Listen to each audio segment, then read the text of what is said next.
Hello everyone, আমি Arpita's cake ক্যানভাসের তরফ থেকে। তো গতকাল যে আমি কেকটার ফটো পোস্ট করেছিলাম, আজকে তারই ফাইনাল আইসিং দেখাচ্ছি। এখানে নিচের বেস লেয়ারটাকে আমি 3টে লেয়ারে ভাগ করে নিলাম, আর একটু যে হার্ড পার্টটা থাকে সেটা আমি তুলে দিচ্ছি যাতে পুরো কেকটাই আমার সফট ফিল হয়। তো নেক্সট আমি এখানে সুগার সিরাপ দিয়ে সোক করে নিচ্ছি অ্যাজ ইউজুয়াল, যেরকম আমরা করে থাকি বেকাররা। তারপরে একটু ক্রিম দিলাম, আর এটা যেহেতু ভ্যানিলা ফ্লেভারের ছিল তাই এখানে ভ্যানিলা ক্রিমই ইউজ করছি। আর এটাকে স্প্রেড করে দিয়ে আমি টেস্টটা আরেকটু বাড়ানোর জন্য এর উপর দিচ্ছি হোয়াইট চকলেট ক্রাশ করে বা গ্রেটারের সাহায্যে, যেটাই বলো।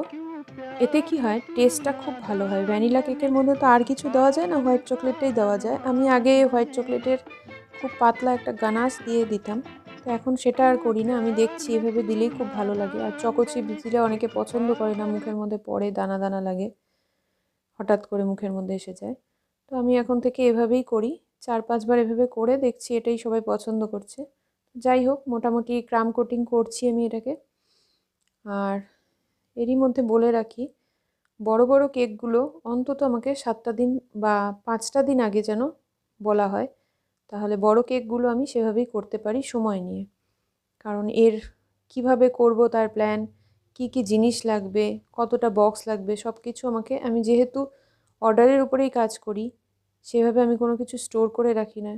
তো সব সময়ের জন্যই, যেমন ছোটো কেকের আমার 1 পাউন্ড 2 পাউন্ডের বক্স বেস রেডি থাকে, কিন্তু এটা ছিল 5 পাউন্ডের কেক, তার বক্স বেস সবসময় আলাদা হয়। তো আমি চেষ্টা করি যেন একটু টাইম থাকলে আমি আগের থেকে অ্যারেঞ্জ করে সুন্দর করে করতে পারি। এই কেকটাও আমাকে মোটামুটি 6 দিন আগেই কাস্টমার অর্ডার করেছিল, তার জন্য আমার করতেও সুবিধা হয়েছিল। তো যাই হোক, এখানে আমি ফাইনাল আইসিংটা করে নিচ্ছি, স্ক্র্যাপার দিয়ে এক্সট্রা ক্রিমটা তুলে স্মুথ একটা ফিনিশ দিয়ে নিচ্ছি। আর এই স্মুথ ফিনিশের ক্ষেত্রে এই ধরনের রোটেটিং ভারী টার্ন টেবিলগুলো খুবই কাজে দেয়। আমার আগে একটা ছিল প্লাস্টিকের, কিন্তু না, ওটাতে এরকম রোটেশনটা খুব একটা ভালো হয় না, যাদের আছে তারা জানো। স্মুথ ফিনিশিংয়ের জন্য এই ভারী স্টিলেরগুলোই ভালো হয়।